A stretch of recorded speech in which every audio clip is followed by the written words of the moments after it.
Hey guys, in this video, I'm going to show you how to get the ATUMBRA'S Eye in Crimson Desert. First things first, head to this location on the map. If you don't have this side of the map unlocked yet, I'll show you how to pinpoint the location. Make the letter U from the word Payloon this big by zooming out, then place it beneath the word Others. Now the area should be in between the words All and Quest. Once we get here, you'll see this high tower. However, we won't enter this tower normally.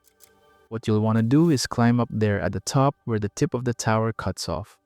Once you're there, jump off in the center and make sure that you land at the bottom.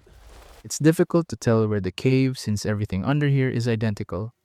But the cave should be directly behind one of the pillars if you stand in the center. Once you find the cave and made your way in, the gear should be poking out of the ground. This is a clipping bug, so getting this is quite hard. So what you'll do is crouch, stand on top of it, then zoom it so that the prompt to get the item will show. As you can see, this gear can only be equipped by Onka, the third playable character.